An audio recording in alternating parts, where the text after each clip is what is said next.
ओहो, ये अपने भाई के लिए शहर भेज रहा है पढ़ने के लिए। अभी सरपंच जी को बताता हूँ।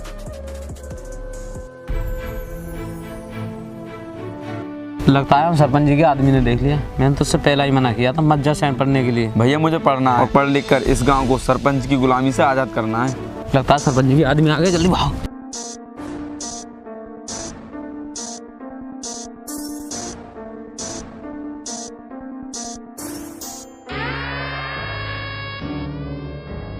देखो कहाँ हैं वो दोनों, मिलते ही दोनों का हाथ पैर तोड़ दो। अरे सरपंच जी वो यहीं कहीं होंगे, क्योंकि मैंने उन्हें इसी रास्ते पर जाते हुए देखा। वो वहीं कहीं होंगे, चलो चलकर देखते हैं।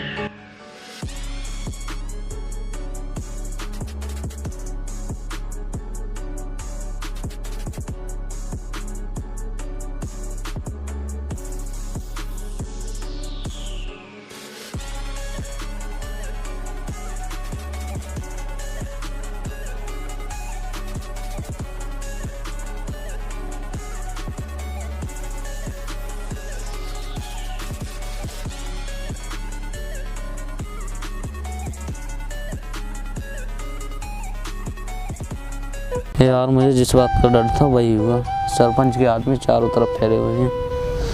यहाँ से तो बस स्टैंड भी बहुत दूर है। एक काम करता हूँ, इसे घर ही ले जाता हूँ। छोटे, सरपंच के आदमी चारों तरफ फैले हुए हैं। हम सुबह चलेंगे शहर के लिए और अब घर चलते हैं अपने।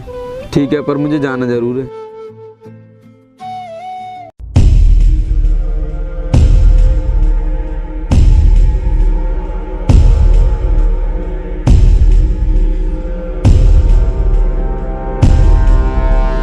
अरे सरपंच जी आप आइए, बैठिए। मुझे अच्छी तरह पता है मैं यहाँ क्यों आया हूँ। सरपंच जी मुझे क्या पता। जानकर भी अनजान बनता है। मैंने सुना है तू अपने भाई को पढ़ने के लिए शहर भेजना चाहता है। सरपंच जी चाहता तो मैं भी नहीं, लेकिन वो जिद कर रहा था, लेकिन मैंने समझा दिया है। वो अच्छी तरह समझा दे उसको। और कहाँ है वो, मैं उससे मिलना चाहता हूँ। मैं यहाँ हूँ सरपंच साहब, आप मेरे भाई को कुछ मत कीजिए।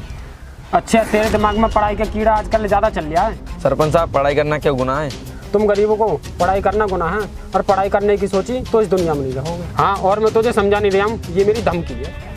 हाँ, कल से तू और तेरा भाई मेरी हवेली पर सलाम ठोकने आना, ताकि मुझे पता चलता रहे तुम दोनों इसी गांव में हो। चलो तो चलते हैं।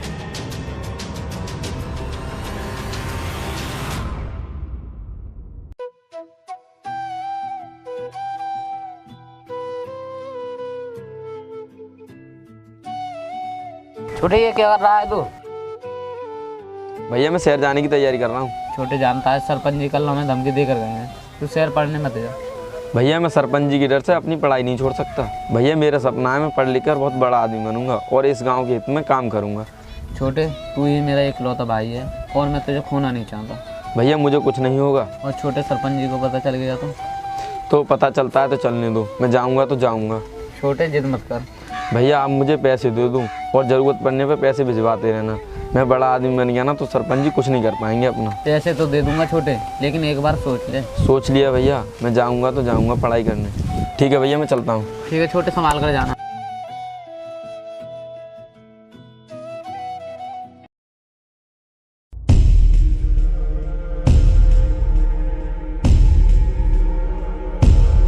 अरे आओ आओ, वो तुम्हारा पिल्ला नहीं आया?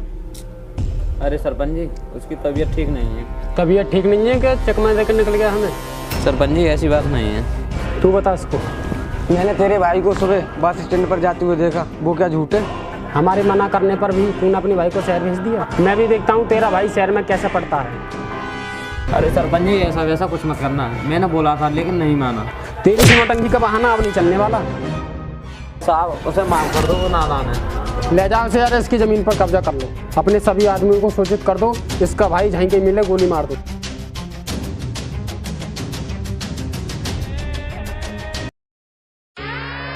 अरे ओ कालिया, कुछ पता चली इसके पिल्ले की?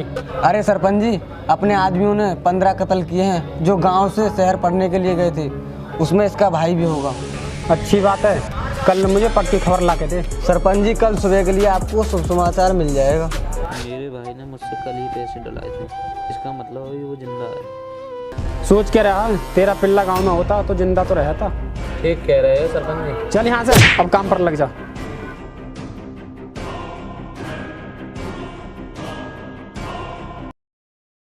देखो ये कैसा काम करता है मर मर कर कीड़े की तरह। मुझे तो लगता है सरपंच जी इसका भाई मर गया। मुझे इनके पास 15 साल हो गए काम करते हुए, लेकिन मेरा काम इन्हें कुछ भी नहीं दिखता। इससे अच्छा तो मुझे मर जाना ही ठीक रहेगा।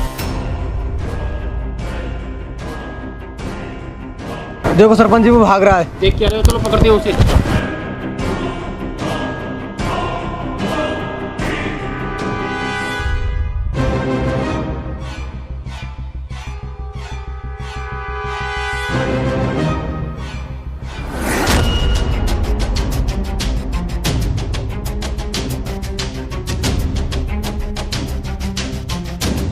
भैया क्या हालत में रखी है आपने, और ये सरपंच और सरपंच के लोग आपके पीछे क्यों भाग रहे हैं? छोटे, तेरे शहर जाने के बाद इन्होंने मेरे साथ ना ऐसा सलूक किया था।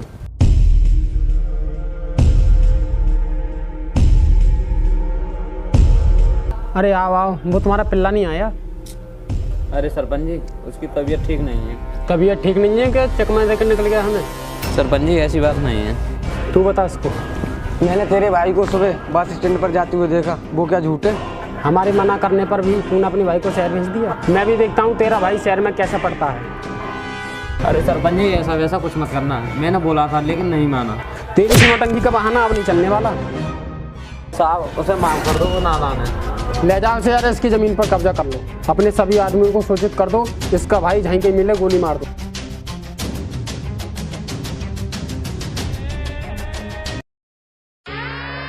अरे ओ कालिया, कुछ पता चली इसके पिल्ले की? अरे सरपंच जी, अपने आदमियों ने 15 कत्ल किए हैं जो गांव से शहर पढ़ने के लिए गए थे। उसमें इसका भाई भी होगा। अच्छी बात है, कल मुझे पक्की खबर ला के दे। सरपंच जी कल सुबह के लिए आपको शुभ समाचार मिल जाएगा। मेरे भाई ने मुझसे कल ही पैसे डलाए थे, इसका मतलब अभी वो जिंदा है। सोच क्या रहा, तेरा पिल्ला गांव में होता तो जिंदा तो रहता। ठीक कह रहे हो सरपंच जी। चल यहाँ से, अब काम पर लग जा।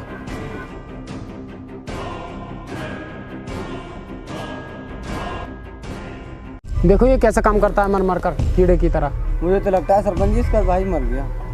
मुझे इनके पास 15 साल हो गए काम करते हुए, लेकिन मेरा काम इन्हें कुछ भी नहीं दिखता। इससे अच्छा तो मुझे मर जाना ही ठीक रहेगा। देखो सरपंच जी वो भाग रहा है। देख क्या रहे हो, चलो पकड़ते हैं उसे। ओए पिल्ले, ये कोट पैर कर और बाइक पर बैठकर तू कोई करोड़पति नहीं बन गया। और किसकी मांग लाया है ये बाइक?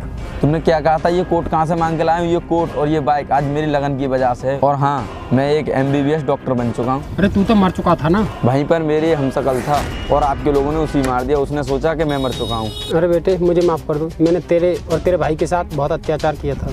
क्या कहा तूने? तुझे माफ कर दूं? तूने कितने मासूम बच्चों का कत्ल करवा दिया। भैया आप बताओ इसके साथ क्या करना है? अरे छोटे, जाने दो इन्हें। दफा हो जाओ मेरी नजरों के सामने से, और कभी भी किसी गरीब को सताने की सोचना भी मत।